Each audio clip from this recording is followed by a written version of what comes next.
Keesokan harinya, berita invasi jet yang dilakukan Yunwok pun menyebar. Satu camp AMT gempar karena tindakan Yunwok. Dia jadi buah bibir para prajurit lain. Sementara di sisi lain, Sersan Sanguk merasa kesal. Nil, si penjaga pos 6 pemanah api, merasa ketakutan karena diinterogasi oleh Sersan Sanguk dan Wonsik. Mereka berdua tak percaya dengan laporan yang diberitakan Anil bahwa si level F itu menghabisi bos Goblin. Jika kabar ini terus menyebar, hal ini akan menurunkan reputasi kedisiplinan AMT bahwa level F mengalahkan bos Goblin. Sersan Sanguk merasa tak masuk akal dengan yang terjadi, apalagi tak ada saksi mata yang melihat secara langsung saat Yunwok mengalahkan bos Goblin. Wonsik, kekuatan barbarian level D yang dianggap setara dengan level C. Sementara itu, di ruang komandan batalion, Yunwok sedang menghadapi panggilan kepala batalion. Walaupun sebenarnya dia merasa kesal karena masalah sudah teratasi, tapi dia malah mendapatkan panggilan langsung untuk menghadap. Dalam satu ruangan ada Letnan 1 Una level B, kekuatan paladin. Letnan Minhe level C, kekuatan penyihir, kemampuan warp atau portal ruang. Kim Kang-sik, komandan batalion. Letnan Kolonel level B, julukan Harimau Namsan, peringkat 166 di Korea. Dia pun bertanya kepada Yunwok apakah benar dia melanggar perintah, menunggu, dan memukul mundur ledakan gate pertama. Yunwok terdiam sambil berpikir untuk menjawab dengan benar agar masalah ini hanya cukup di penahanan militer. Lalu Yunwok menjawab dengan tegas bahwa hal itu benar, namun sang komandan tak paham dengan yang dia lakukan, apalagi dia hanya seorang player F. Dan jika itu benar, pasti kau sudah mati tercapik-capik di tempat. Yunwok merasa tekanan intimidasi yang luar biasa dari komandan. Namun dia tersenyum dan dengan lantang menjawab bahwa dia merasa ditipu dengan ucapan komandannya. Minhe langsung marah kepada Yunwok karena bersikap tak sopan kepada komandan. Sementara komandan menghentikan Minhe dan ingin mendengar alasan Yunwok. Dengan lantang Yunwok menerimakan suaranya. Ada satu hal yang selalu Anda terapkan pada anggota batalion saat pelatihan kelompok. Kalimat itu selalu Anda katakan tanpa terlewat sekalipun. Apakah Anda mengingatnya? Sesuai ajaran Anda, komandan batalion. Level F seperti saya memang sulit menghadapi troll, tapi tidak mustahil untuk menghadapi goblin. Meskipun saya telah melanggar perintah menunggu dari pusat komando, semua petugas pos jaga 6 akan mati jika saya tak membantu. Kata Yunwok cukup menggoyahkan komandan batalion. Komandan batalion adalah orang yang meyakini bahwa tak ada yang namanya level. Jika mau berusaha berjuang, pasti tak ada yang mustahil, walau dalam kondisi terburuk sekalipun. Yunwok pun menambahkan sedikit emosi lagi dengan kata-katanya. Sebagai tentara sejati yang mengikuti kata-kata yang Anda terapkan sebagai bawahan yang menghormati komandan. Dengan menggunakan panduan taktik perang yang saya peroleh dengan latihan keras, saya mempertaruhkan nyawa bersama penjaga pos lain untuk menerapkan strategi respon terbaik. Alasan saya bisa bertahan lama di wajib mitra walaupun saya menyandang player level F adalah semangat militer sejati yang saya rasakan dari komandan batalion. Karena komandan menyangkal keyakinan dan hasil pembelajaran itu, saya merasa karir militer saya telah ditolak. Itu sebabnya saya merasa ditipu komandan batalion Gangsik. Yunwok pun tersenyum licik, merasa mana mungkin komandan akan menolak kata-katanya karena ucapan komandan telah menjadi keyakinannya. Meskipun dia hampir mati saat pertempuran melawan Orc, saat baru ditugaskan sebagai Letnan 2, dia kembali ke militer tanpa keraguan sedikit pun dan menjadi anggota awal yang mendirikan AMT. Dengan kata lain, jiwa tentaranya sudah masuk hingga sumsum tulang. Lalu komandan pun mendekat dan memegang bahu Yunwok. Yunwok tercengang dengan hal itu. Tekanan yang luar biasa dirasakan Yunwok. Dengan nada tegas, komandan mengumandangkan bahwa Yunwok diangkat menjadi bintara. Yunwok tercengang, berbarengan dengan notif status penyerapan selesai dan mendapatkan skill baru tubuh baja dengan level D, efek sebagian tubuh akan menguat sementara setelah mengonsumsi 5% mana pengguna. Dan jika mengonsumsi logam sihir dengan kepadatan lebih tinggi dari jumlah yang ditentukan, maka skill akan meningkat. Letnan Minhe dan Una kaget dengan pernyataan komandan batalion. Sementara Yunwok sampai mengeluarkan keringat dingin.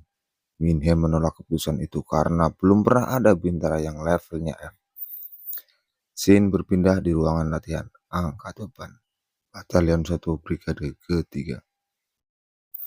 Yunwok pun sedang latihan sambil memikirkan perkataan komandan batalion. Dia merasa kacau. Dia yang ingin menghindari perbedaan militer malah masuk terjerumus dalam situasi ini. Berkat Minhe yang menolak hal itu, Yunwok dapat mengulur waktu agar komandan memikirkannya lagi. Hal itu membuat Yunwok harus makin hati-hati agar tidak mencolok saat menaikkan level. Sementara di sisi lain, Sanguk dan Wongsik memperhatikan Yunwok. Mereka berdua seperti sedang merencanakan sesuatu. Lalu tiba-tiba Wongsik mendekat dengan senyum liciknya. Bertanya kepada Yunwok, apakah sudah selesai menggunakan alat ini? Tentu Yunwok menjawab belum, namun dengan senyuman licik, seolah mengecek Yunwok. Dia memamerkan kekuatannya mengangkat beban itu dengan satu tangan. Dan dia mengolok-olok Yunwok. Dia merasa kecewa dengan orang yang terkenal baru-baru ini hanya bisa mengangkat beban seberat ini. Hal itu pun membuat orang-orang yang ada memperhatikan Yunwok, termasuk dalang di balik ulah yang Wongsik. Terlihat Sangok menikmati pemandangan itu, sementara Yunwok mulai kesal dengan gangguan itu. Jika dia tak bertindak kali ini, mereka pasti akan mengganggu terus seperti di masa lalu. Walaupun sebenarnya dia tidak ingin melihat mencolok.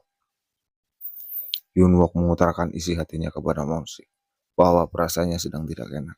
Lalu dengan tatapan tajam Yunwok mengajak Wongsik untuk sparring dengannya. Hal itu membuat kaget Sangok dan Wongsik. Dengan cepat berita menyebar ke seluruh gedung. Lalu di dalam ring, Sangok dan Wongsik sudah bersiap. Mereka menjadi tontonan para prajurit lain. Sementara Wongsik yang begitu percaya diri dengan levelnya seolah mengecek Yunwok.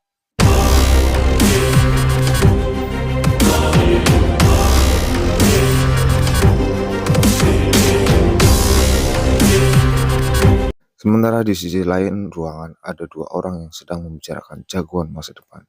Yongjun, sang ahli pedang.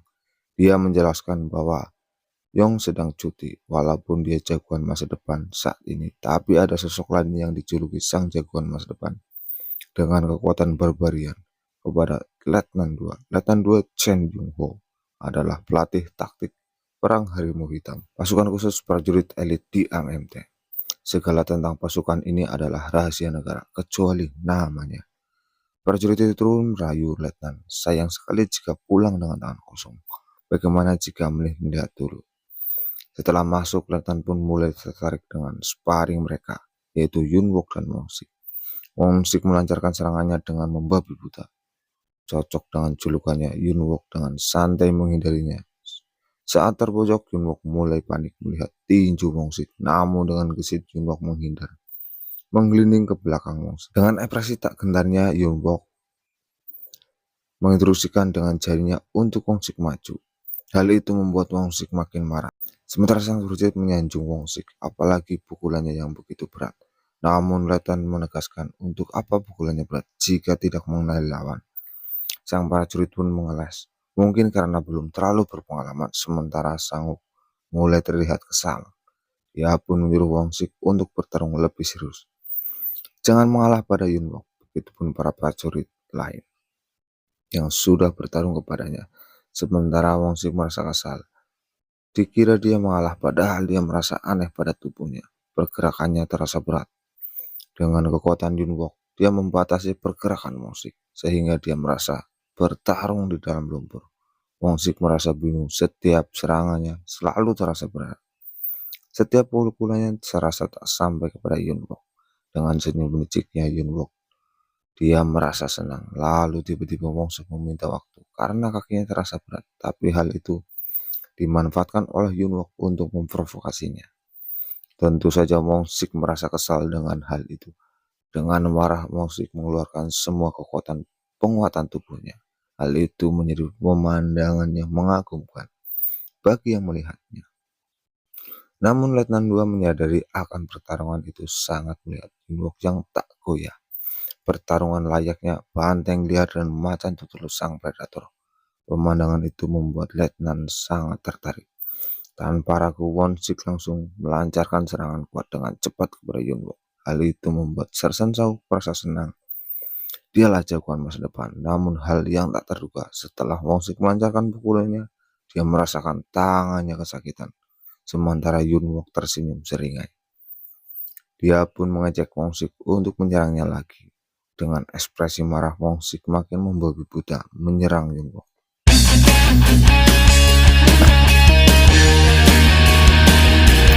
Yunwok menghindari setiap serangannya, walau dalam hatinya menyayangkan skill yang digunakan kepada Won-sik. Namun demi memberi pelajaran pada orang yang hanya percaya kepada kekuatan, dia tak akan ragu menggunakannya.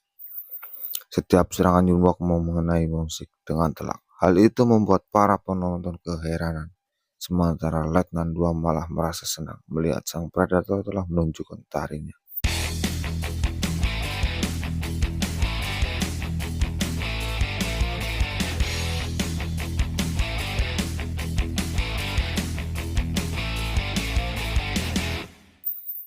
Lalu Won-sik pun mengangkat Yunwok dengan satu tangan. Dengan wajah yang babak belur, dia menganggap Yunwok menggunakan trik licik. Won-sik pun langsung membanting Yunwok ke lantai.